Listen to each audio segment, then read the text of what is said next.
Время новостей Татарстана на ТНВ. В студии Алексей Калиничев. Здравствуйте. И вот о чем расскажем. Денег нет и воды нет. Из-за льда такая ситуация произошла. Почему счетная палата республики не досчиталась сотен тысяч рублей, а жители Озерного 3 года ждут обещанного озера? Выяснял Дмитрий Аринин. Тепло не дошло. По жилым домам заявки идут не так дружно. Почему одним отопление дают, а другим нет? Лина Зинатуллина. Ожидания оправдались. Мы прошли вчера планку 5 миллионов тонн. Какими итогами может уже хвастаться завершающаяся уборка в Татарстане, выяснял Рамиль Шайдуллин.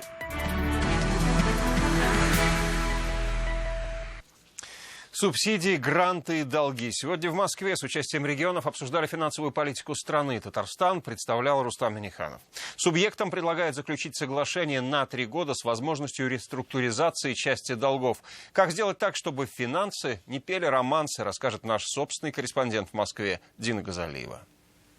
Не иначе, как историческим назвал это заседание правительственной комиссии по региональному развитию сегодня Дмитрий Козак. Вице-премьер пригласил руководителей субъектов федерации, чтобы они напрямую задали все интересующие их финансовые вопросы, в том числе главе Минфина Антону Силуанову. Общий посыл – деньги будут, но больше у тех, кто сам проявляет активность в поиске новых возможностей и заработков. Речь о наращивании собственной налоговой базы. Пока не все регионы страны в поисках инвесторов и партнеров в федеральном правительстве готовы активных еще простимулировать. Предусмотрены средства на предоставление грантов субъектам федерации, которые динамично демонстрируют высокую динамику по наращиванию собственного экономического потенциала. 20 миллиардов рублей. Не затронуть в финансовом разговоре темы долгов субъектов невозможно. В ряде регионов долг превышает доходную базу. По поручению Владимира Путина в Москве разработали схему для оздоровления ситуации. Что касается Татарстана, согласно официальной информации, размещенной на сайте Минфина, внешнего долга перед зарубежными партнерами у республики нет. А вот внутренний составляет 93,5 миллиарда рублей. Это ранее полученные бюджетные кредиты из казны страны. Сегодня в Доме правительства предложили новую схему для реструктуризации выплат по кредитам. Предусмотрено в рамках реструктуризации погашение субъектами Российской Федерации бюджетных кредитов в 2018-2019 годах не более 5% от суммы основного долга, в 2020 году 10%, а в последующие годы до 20%. Какой результат? Снижение бюджетной нагрузки для субъектов Российской Федерации на 428 миллиардов рублей. Сегодня на комиссии договорились, что регионы подпишут с Минфином страны соглашение по реструктуризации задолженностей. Сошлись и на том, что все финансовые решения, касающиеся регионов, будут подробно обсуждать на профильной правительственной комиссии, что важно до их принятия, чтобы власти с мест могли высказать свое мнение. Дина Газалиева, Виталий Лукьянов, Александр Ярошов, Марат Закиров, ТНВ, Москва. СМИ жжет. РТ «Инвест» опровергли информацию о том, что место строительства мусоросжигательного завода уже утверждено. Напомним, ряд изданий сообщили, якобы будущее предприятие вместо Казани построят в Зеленодольске. Как на это отреагировал инвестор? В фактах и в вымыслах разбиралась Александра Севастьянова. Я думаю, лучше будет все-таки там же Самосырово, потому что опять по всей дороге возить этот мусор, мы только всю дорогу захламим. Где-то за Казанью, где нет жилого комплекса. Где и как, это не очень важно. Главное было, чтобы безопасно для людей. Сколько людей, столько мнений. Споры не утихают, в том числе из-за СМИ. Накануне в некоторых изданиях появилась информация, что новое предприятие вместо Казани построят в Зеленодольском районе. Этому уже успели обрадоваться жители поселка Константиновка. Отличная новость! Достучались наконец-то! Но выводы поспешный проект пока в разработке. Место еще не утвердили, пояснили в РТ «Инвест». А громкие заголовки – лишь перефразированные слова. Участок для строительства завода в настоящий момент не определен. Один из рассматриваемых вариантов находится на территории Зеленодольского района. Участок оптимально расположен с точки зрения пожеланий населения об удаленности от мест проживания людей. По результатам инженерных изысканий можно будет окончательно говорить о выборе земельного участка для реализации проекта. О выборе места говорили еще в июле на презентации проекта в Москве. В Казани рассматривается 3 участка. Самосыровский один из них. А еще 2? Один в районе оргсинтеза, другой пока в планах. Он еще не определен как возможно использование. А дата когда станет ясно? Октябрь.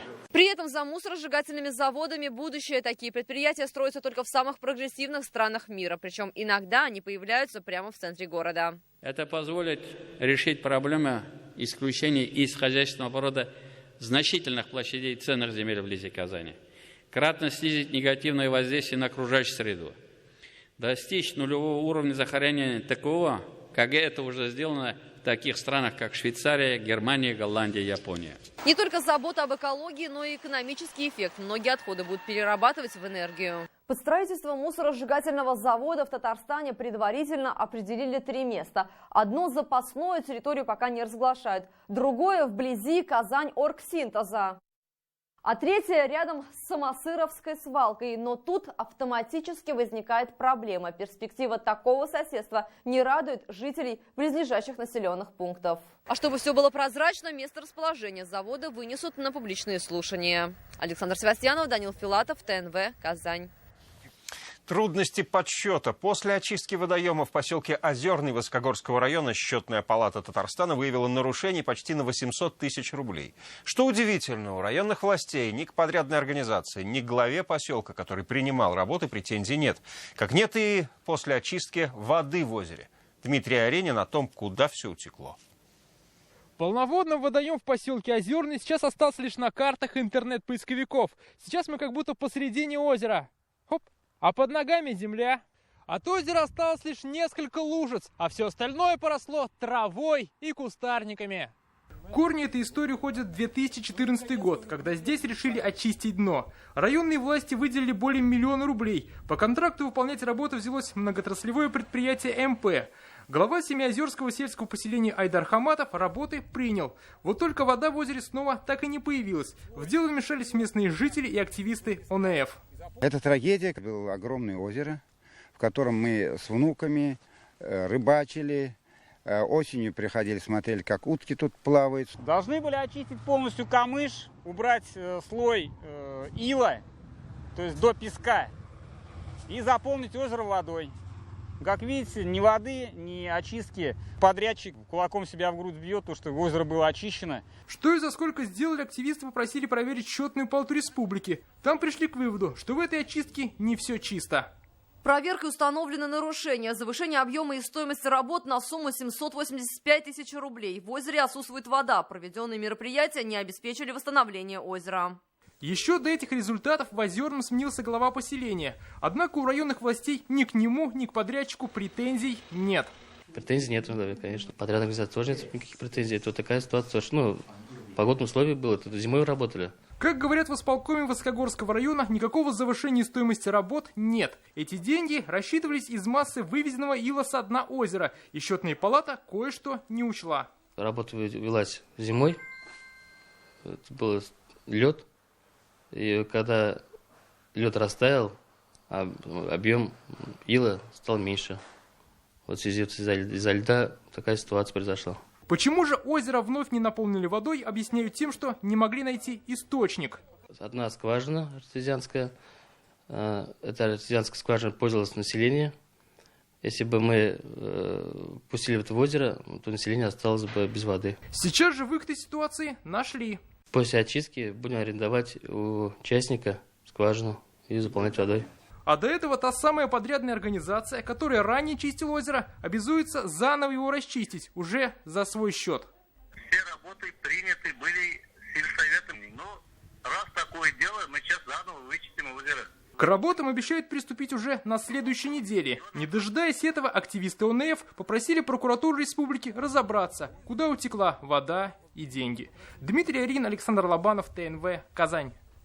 Руководитель департамента ЖКХ Зеленодольска Олег Анисимов отправлен под домашний арест. Суд сегодня рассмотрел ходатайство следствия. Анисимова просили отправить под стражу до 22 ноября. Напомним, он был задержан 22 сентября. Возбуждено уголовное дело. По версии следователя, Анисимов получал незаконный доход от сдачи в аренду помещений, которые принадлежали департаменту ЖКХ. Сам Олег Анисимов вину не признал и просил не ограничивать его в свободе. В Зеленодольске тем временем жители переживают, дойдет ли до них тепло после ареста руководителя департамента ЖКХ. Город может спать спокойно, отопительный сезон придет в указанные сроки. Он стартовал в Татарстане 20 сентября, и сейчас тепло подается уже в 1000 татарстанских домов. Когда согреют всех, узнавала Лина Зинатуллина. Должно быть чистый, соломенного цвета пламя. Это пламя греет сразу 5000 тонн воды. Теплом котельная Азина должна обеспечивать весь одноименный микрорайон и часть Приволжского. Обычно зимой, естественно, 2 котла работает и по 16-18 горелок. Хоть и называется это котлом, на обычную емкость едва ли похожа. Огромная конструкция высотой в 40 метров изолирована бетоном, а внутри сложная система труб. По ним подогреваемая вода постоянно циркулирует благодаря насосам, шумом которых наполнено помещение. К сезону в республике успели отремонтировать 70 километров сетей, готовый и ТЭЦ, но на пути от котла до батареи не только трубы. Сегодня еще не все дома получили, во-первых, разрешение, что они готовы, они также испытывают внутренние свои сети, получают свои паспорта. До конца недели оформить разрешение должны около 3000 домов, а пока, к примеру, в Заинске ни одной заявки на тепло. В Казани несколько проблемных управляющих компаний. Задолженность по управляющей компании «Заречье» просроченная около 11 миллионов, по авиастроительному более 20 миллионов и по Приволжскому 2,6 миллиона рублей. Татарстанцы задолжали за тепло более 400 миллионов. С должниками борются отключениями и с помощью системы «Дорожный пристав». А тепло медленно, но верно идет. В Нижнекамске потеплело на Строителей, Тукая, в 8 и 20 микрорайонах. Остальных обещают согреть до конца недели. Тепло, поданное в конце сентября, будет предъявлено в квитанции за октябрь. То есть октябрьскую квитанцию, которую жители получат в ноябре. А отопление в более чем 1000 казанских домах в этом году станет индивидуальным. Это позволит ликвидировать 100 центральных отопительных пунктов. А сэкономленные на их обслуживании средства пойдут на обновление сетей. Лена Зинатульна, Андрей Сантальцев, Вадим Струминский, Максим Липин, ТНВ, Казань, Нижнекамск. Районы опережают ход уборки, но аграриев пугают цены на урожай. В Татарстане приступили к новому этапу уборочной. Впереди подсолнечник. Уже собрано больше 1 миллиона тонн сахарной свеклы. Однако цены на традиционно выгодную культуру заметно упали. Почему производителей сахара ждет несладкая жизнь, расскажет Рамиль Шайдуллин. Нурлатский сахарный завод за час принимает больше 100 тонн сырья. Сырье – это свекла, которая сюда попадает с полей, а прежде чем стать песком, проходит несколько этапов. К нам поступает сироп, и мы из нее варим сахар, и она кугуется на центрифугах, и мы получаем товарный сахар. Всего завод готов принять больше 300 тысяч тонн сладкого корня, или треть всего урожая свеклы. Цифры уборки, если говорить в общем, в этом году приятно поражают. Больше 5 миллионов тонн зерновых, почти 100 тысяч тонн картофеля, больше 1 миллиона тонн сахарной свеклы. Хотя страда еще не закончилась. Нынче у нас есть возможность приблизиться к 3 миллионам тонн валового сбора сахарной свеклы.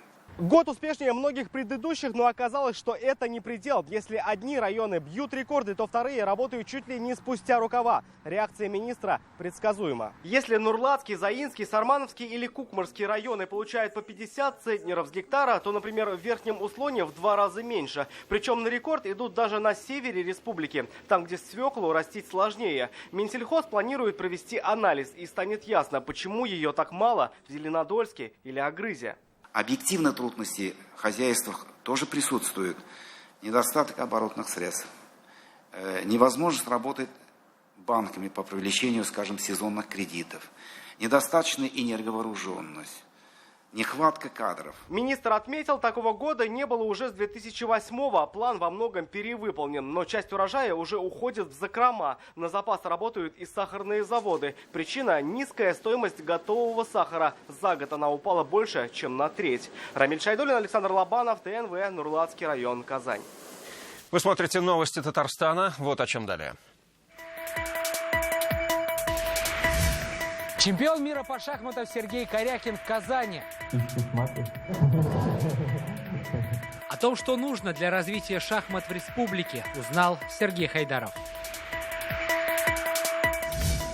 Высокое искусство.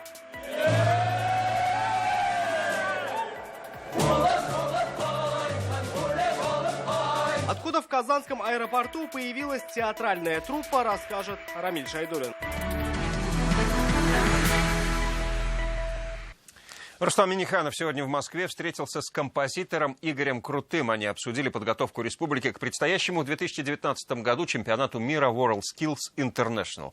Игорь Крутой и его творческая команда будут ответственными за церемонии чемпионата. Рустам Минниханов попросил учесть в сценарии грядущую дату – столетие со дня образования ТАССР, а также предусмотреть в шоу интересные для молодежи современные идеи. Рустам Минниханов вручил Игорю Крутому орден Дуслык за значительный вклад в проведение универсиады и чемпионата мира по водным видам спорта.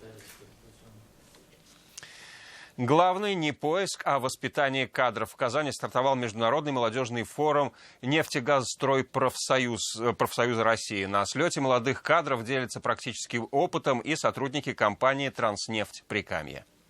Основа кадровой политики компании не поиск, а воспитание профессионалов. В помощь семинары, тренинги и форумы. Казанский слет молодых специалистов нефтегазовой отрасли в этом деле как нельзя кстати. Примером эффективной молодежной политики для коллег сегодня выступает компания «Транснефть». Организовываются молодежные слеты, молодежные форумы, то есть на уровне управления у нас организовываются научно-технические конференции. Пятая часть сотрудников компании – это молодежь до 30 лет. Сразу после университета молодой специалист получает соответствующий статус. По нему он получает выплаты подъемных, льготы и социальные гарантии.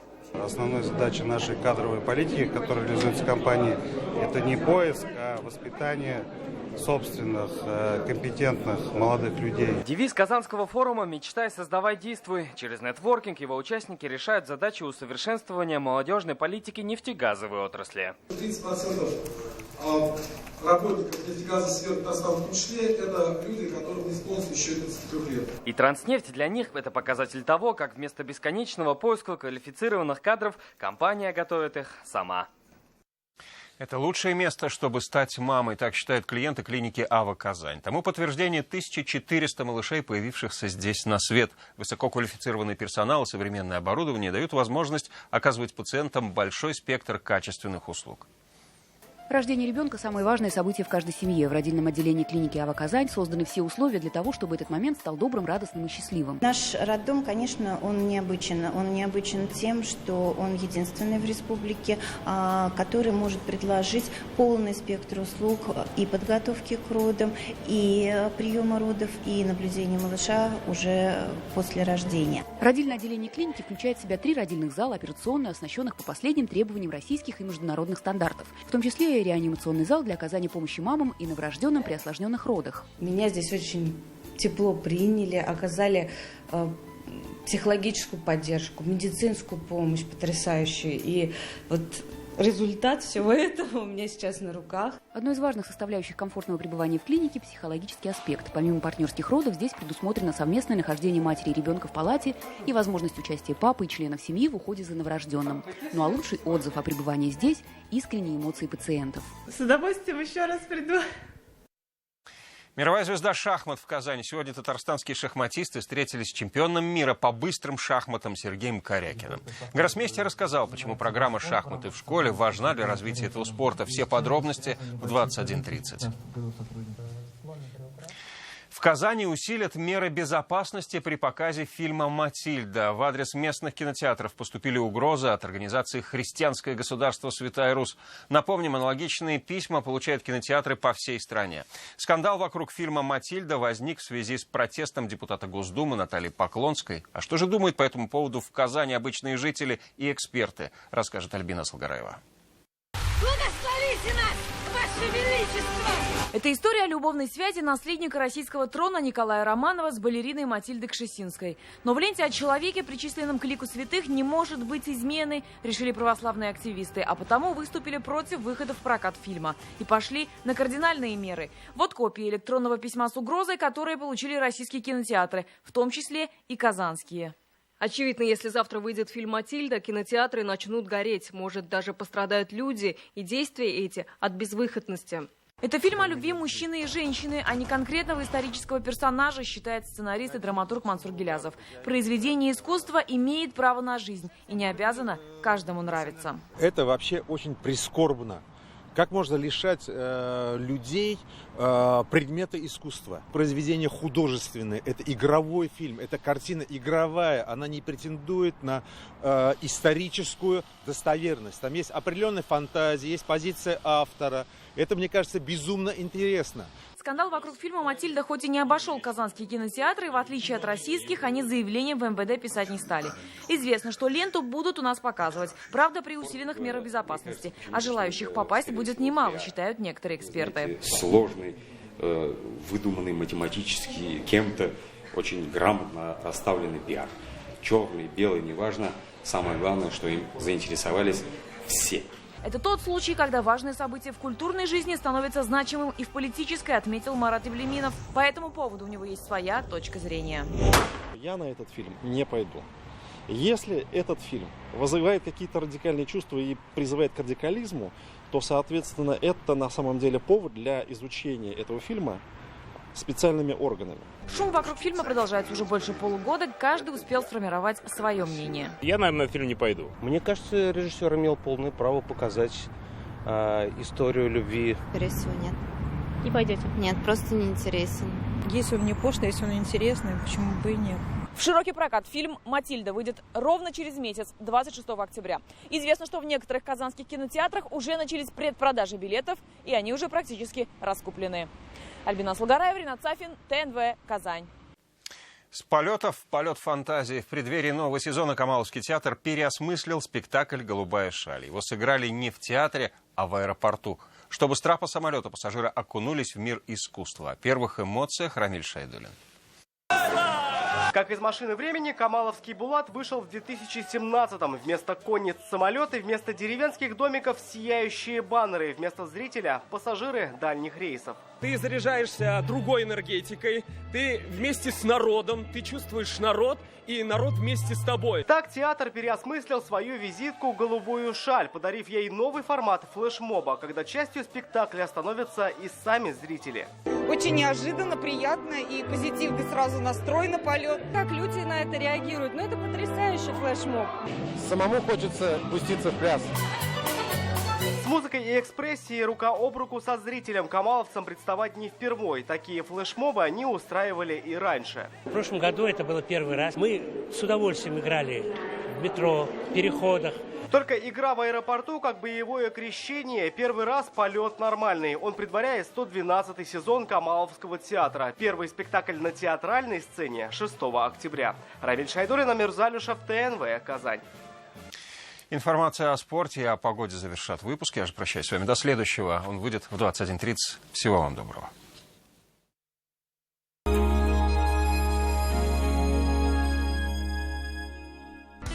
Каждое утро мы просыпаемся, чтобы начать движение, чтобы сделать еще один шаг, совершить открытие, сделать чуть больше, улучшить жизнь вокруг нас. Изо дня в день. Потому что движение – это жизнь. Казань-Оргсинтез. Непрерывное развитие. УАЗ сделал настоящий внедорожник доступным. 100% драйва по честной цене. Теперь УАЗ Патриот от 699 тысяч рублей. УАЗ Канавто. Сибирский тракт 52. 230 30 30. Поехал за мебелью, выиграл квартиру. Розыгрыш призов на 4 миллиона рублей. Мебельград. Клиника Фармте. Радиоволновое лечение аденомы и простатита на израильском аппарате Термекс. Без боли, без операции. За один сеанс. 292 66 77. Только с 15 сентября по 15 ноября 2017 года акции для пенсионеров. Цена на путевку 1500 рублей в сутки с лечением. Санаторий Ливадия, Казань. Белкада шошкан бейлер. Бортик 3 gün шашкы туннар 60 мең сумнан, мутон туннар 16 мең сумнан башлап. Белка, Татарстан җиде.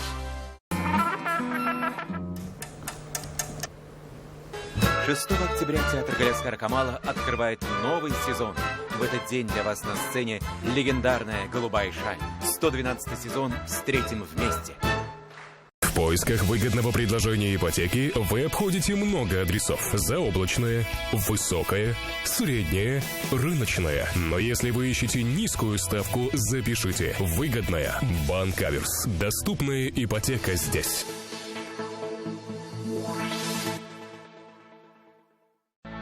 «Канавто» – большое поступление автомобилей «Лада Гранта» с выгодой до 60 тысяч рублей по программе «Трейд-ин». Успей обменять свой автомобиль на новую «Лада». «Канавто», Мусина, 37, телефон 230 30 30. Иногда, чтобы осознать великое, нужно внимательно посмотреть на малое. И только тогда можно понять, успех не случайность. Успех – это внимание к деталям, какими бы незначительными они ни казались. «Казань-Оргсинтез» – непрерывное развитие. Мин кызыма, синең белән йөк машинасында пычрак авыл юлларын бик күңелле итеп узганны берничек таңладым. Яңгыр хыя, давыл күтәрелә, ә без җил тавышын ишетмәс өчен тагын да кычкырыбрак җырлыйбыз. Башка чара юк бит. Гастрольдә, концертка барабыз.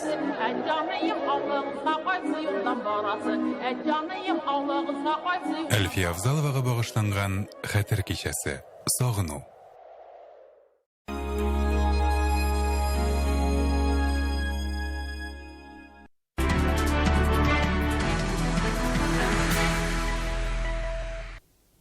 Добрый вечер. Новости спорт на ТНВ, в студии Алмаз Гафиятов. Футболисты «Рубина» прошли непростое испытание в Грозном. В очередном матче чемпионата России казанцы уступили местному «Ахмату» со счетом 0-1. В столицу Чечни нашим пермским «Амкаром». Плотности игры, во-первых. Во-вторых, хорошие действия обороны и той и другой команды. Но еще раз повторяю, игра была до первого гола. Интрига держалась до последнего дня соревнований. На автодроме «Казан-Ринг» завершился сезон российской серии кольцевых гонок. Рекордное количество пилотов разыграли главные титулы в 5 классах. В туринге, самом быстром классе, Дмитрий Брагин финишировал первым. Пилот команды «Таиф Моторспорт» убедительно выиграл вторую гонку уикенда. В самом массовом классе национальный на старт финальных гонок вышло 27 автомобилей 5 разных моделей. Это также своеобразный рекорд. Увереннее всех на домашней трассе чувствовал себя казанец Айдар Нуриев. На 1 очко опередив ближайшего соперника, он стал победителем турнира. Сезон российской серии кольцевых гонок завершен. Теперь у всех участников есть время обновить свои автомобили уже для следующего этапа в новом году. Когда более-менее все нормализовалось, оставалось еще, по-моему, 12 кругов. То есть гонка очень долго длилась, если честно, для меня. Казанский хоккейный клуб «Динамо Гипрониавиапром» вступил в борьбу за бронзу Суперлиги среди женских команд. В первой игре наши девушки уступили подмосковным хоккеисткам. Судьбу матча решили 2 мяча в исполнении Антонины Орловой и Валерии Борисовой. Игра завершилась со счетом 2-0 в пользу «Динамо Электросталь». 29 сентября казанской команде предстоит провести вторую встречу. Она пройдет в Электростале. В борьбе за золото в первой игре ЦСП Крылатская обыграла Метрострой со счетом 7-4. Третий матч за титул чемпиона России может пройти 30 сентября в северной столице. И это все новости спорта к данной минуте. Будьте здоровы и занимайтесь спортом. До свидания.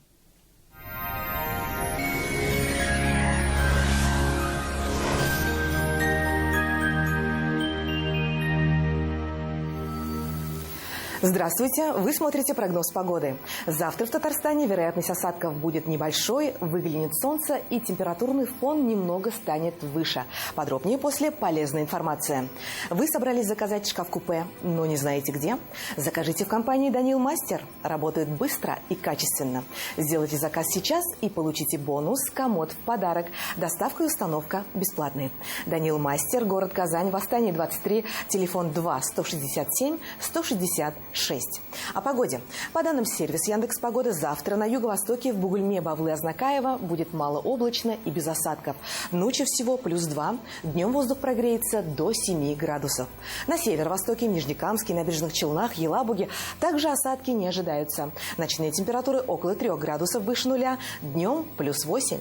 На севере республики ожидается сухая погода. Ночью +4, днем до 8 градусов выше нуля.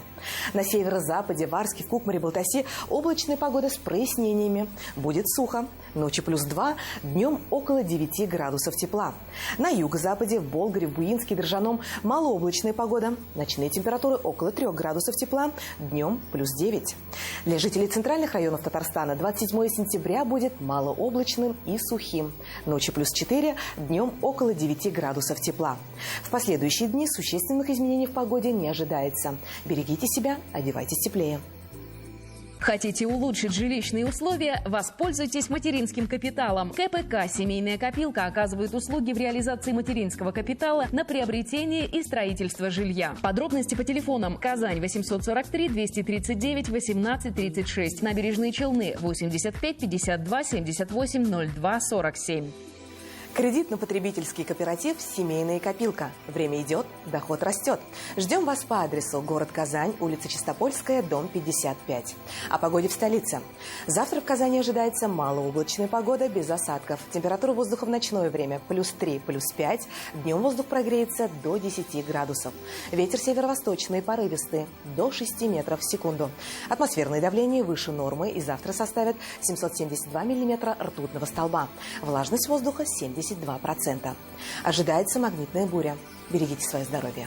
Это вся информация к данной минуте. В студии была Лейла Латыпова. Увидимся на ТНВ.